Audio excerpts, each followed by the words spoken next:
Hola chicos, ¿cómo están? ¿Cuánto que los extrañamos? Supongo que ustedes también deben estar extrañando ir a la escuelita, ¿no?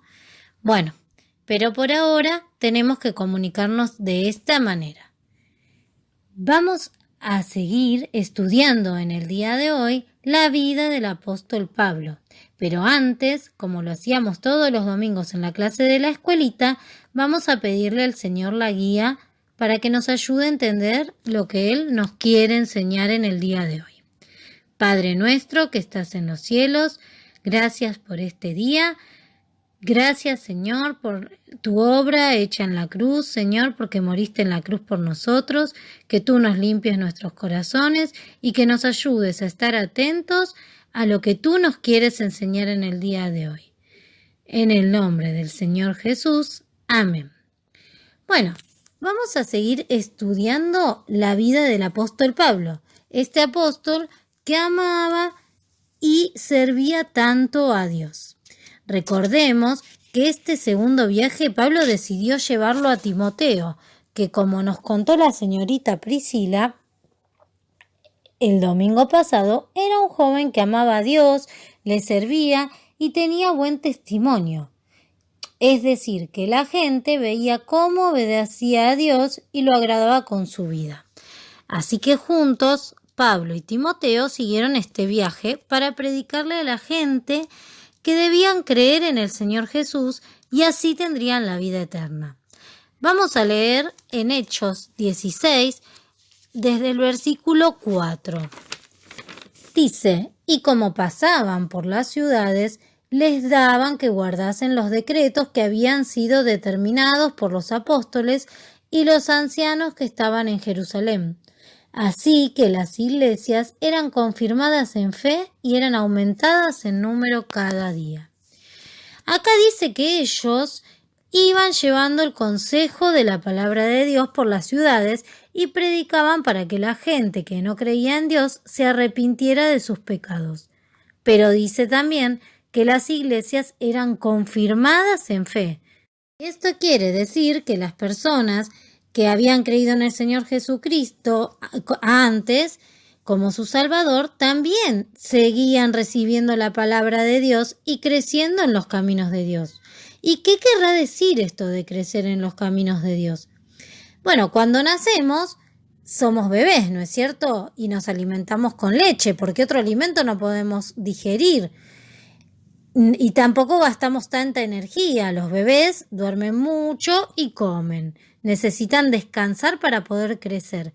Pero a medida que van creciendo necesitan un alimento más potente, ¿sí? Que les dé más energía porque empiezan a aprender cosas nuevas como a gatear, a caminar, ¿sí? Y empiezan a gastar más energía. Y así pasa también en nuestra vida espiritual. La palabra de Dios dice que cuando creemos en Cristo como nuestro Salvador, nace en nosotros una nueva criatura. Dice en 2 Corintios 5:17, de modo que si alguno está en Cristo, nueva criatura es. Las cosas viejas pasaron, he aquí todas son hechas nuevas. Pero ¿cómo es esto de la nueva criatura? En San Juan 3, 4 y 5, el mismo Señor Jesús nos lo explica. Dícele Nicodemo, ¿cómo puede el hombre nacer siendo viejo? ¿Puede entrar otra vez en el vientre de su madre y nacer? Respondió Jesús, de cierto te digo, que el que no naciere de agua y del Espíritu no puede entrar en el reino de Dios. El Señor le explica a Nicodemo, que era un fariseo, que cuando creemos en Cristo y le pedimos perdón, entra el Espíritu Santo a nuestro corazón que antes estaba lleno de pecado y hace que seamos personas nuevas, personas que querramos agradar a Dios, que es nuestro Padre. ¿Esto quiere decir que nos vamos a hacer bebés? No, quiere decir que es como si naciera una nueva Gabriela, que como ahora tiene el Espíritu Santo, que es Dios mismo en su corazón, va a tener una vida nueva, diferente, creciendo en los caminos de Dios, aprendiendo cada día de su palabra, obedeciéndola, orando cada día. Somos diferentes porque ahora somos hijos de Dios. cuando entra el Espíritu Santo a nuestros corazones. Y más adelante vamos a ver qué es esto de tener el Espíritu Santo en nuestro corazón. Entonces decíamos que como las iglesias crecían cada día, nosotros también debemos ir creciendo cada día en los caminos de Dios, que es nuestro Padre. Pero ¿cómo nos damos cuenta de lo que tenemos que hacer o no para agradar a Dios? Bueno, además de leer la Biblia, en donde Dios nos dejó escrito cómo desea Dios que nos portemos sus hijitos, el mismo Espíritu Santo nos muestra. ¿Cómo es eso? Miren lo que les pasó a Pablo y a Timoteo. En Hechos 16, 6 a 8 dice: y pasando a Firgia y la provincia de Galacia, les fue prohibido por el Espíritu Santo hablar la palabra en Asia. Y como vinieron a Misia, tentaron de ir a Bitinia, mas el Espíritu no les dejó, y pasando a Misia, descendieron a Troas. Y para entender mejor, tenemos que tener en claro quién es el Espíritu Santo. Bueno, el Espíritu Santo es Dios mismo. ¿Cómo es eso? Dios es trino. Quiere decir que está formado por 3 personas, pero las 3 forman una sola.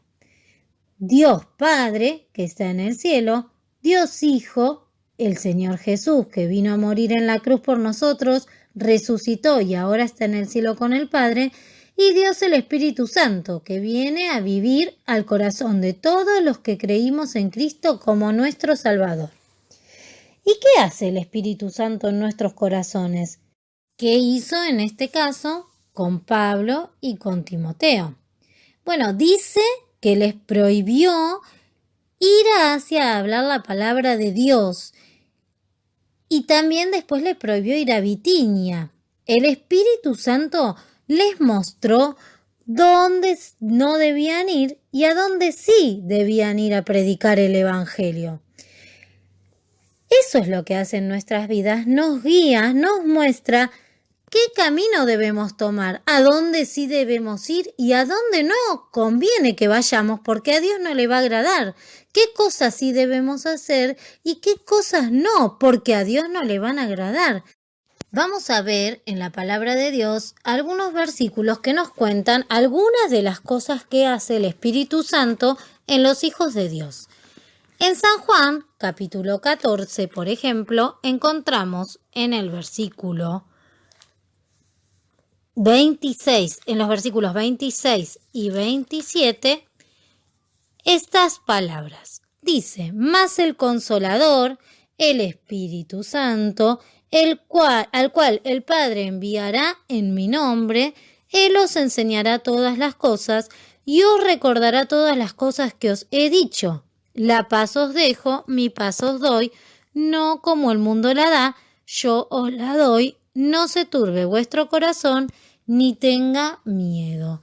En este versículo nos dice cómo el Espíritu Santo nos consuela, nos enseña, nos recuerda la palabra de Dios y también nos da paz. Miren cuántas cosas importantes para nuestra vida hace el Espíritu Santo. Solo aquellos a los que lo tenemos en nuestro corazón, por supuesto, a los hijos de Dios. Si todavía no creíste en Cristo como tu Salvador, no lo vas a tener en tu corazón, pero lo podés invitar a que vengan el día de hoy creyendo en Cristo como tu Salvador, pidiéndole perdón de tus pecados a Dios y diciéndole que querés que entre en tu corazón. En San Juan 16, el versículo 13, dice: pero cuando viniere aquel Espíritu de verdad, Él os guiará a toda verdad, porque no hablará de sí mismo, sino que hablará todo lo que oyere y os hará saber las cosas que han de venir. El Espíritu Santo dice que nos guiará, que hablará acerca de Dios y de lo que a Dios le agrada. Esto es lo que decíamos, ¿sí? Va a guiarnos, es nuestra guía acá en este mundo, el que nos muestra lo que debemos hacer, el camino en el que debemos andar para crecer en los caminos de Dios y para agradar a Dios, que es nuestro Padre Celestial. En Romanos 8:26 también habla sobre el Espíritu Santo, dice, y asimismo el Espíritu ayuda a nuestra flaqueza, porque qué hemos de pedir como conviene no lo sabemos, sino que el mismo Espíritu pide por nosotros con gemidos indecibles. También nos enseña a orar el Espíritu Santo, pide por nosotros, dice. O sea que nos guía, nos consuela, nos da paz, nos muestra lo que dice la palabra que va a venir en el futuro, nos recuerda la palabra de Dios. Cuando necesitamos recordar algún versículo, el Espíritu Santo la trae a nuestros corazones, nos ayuda a orar. ¿Cuántas cosas importantes? Para todo esto Dios mandó al Espíritu Santo a nuestras vidas. Pero para poder crecer en los caminos de Dios, debemos hacer como Pablo, que hacía caso cuando el Espíritu Santo le prohibió ir a una ciudad o ir a otro lugar para predicar el Evangelio. Cuando el Espíritu Santo nos muestra un pecado, nosotros debemos obedecer, debemos huir del pecado. ¿Sí? Cuando el Espíritu Santo nos muestra que en ese lugar donde queremos ir quizás no es tan conveniente porque Dios no se va a agradar de que estemos ahí, no hablan cosas que a Dios le agraden, no ven cosas que a Dios le gustan, no escuchan música que son agradables para Dios, ¿sí? Cuando el Espíritu Santo nos muestra, ¿seremos obedientes nosotros como Pablo, como Timoteo? Que cuando el Espíritu les mostró que ahí no debían ir, ellos fueron para donde les dijo el Espíritu. Bueno, muchas veces también hay programas de televisión o cosas en el celular o en internet, ¿sí? En la compu, que sabemos que a Dios no le agradan y sentimos en nuestro corazón que el Espíritu nos está mostrando que no estamos haciendo las cosas bien porque Dios no se va a agradar de que estemos mirando eso. ¿Nosotros vamos a hacerle caso al Espíritu Santo que nos está guiando y enseñando cómo agradar a Dios o vamos a desobedecer? Para terminar, les quiero dejar un versículo para que estudiemos y sigamos creciendo en los caminos de Dios. Dice, mas creced en la gracia y conocimiento de nuestro Señor y Salvador Jesucristo. Tenemos que preocuparnos para crecer en los caminos del Señor, obedeciendo su palabra, obedeciendo el Espíritu Santo cuando nos redarguye, cuando nos muestra que de ahí tenemos que huir, que esto sí y que esto no. ¿Sí? De esa manera va a crecer la nueva criatura y vamos a poder crecer como los hermanos de las iglesias a las que Pablo y Timoteo les predicaban. Que Dios nos bendiga. Para terminar vamos a tener una oración. Padre nuestro que estás en los cielos, Señor, queremos rogarte que tú nos ayudes a cada día preocuparnos por crecer en tus caminos, por aprender a orar, por acercarnos a ti, por estudiar tu palabra, por oír cuando el Espíritu Santo nos está guiando hacia el camino que tú quieres que andemos. Limpia nuestros corazones. Puedas bendecirnos en esta semana y podamos poner en práctica la palabra que aprendimos. En el nombre del Señor Jesús. Amén.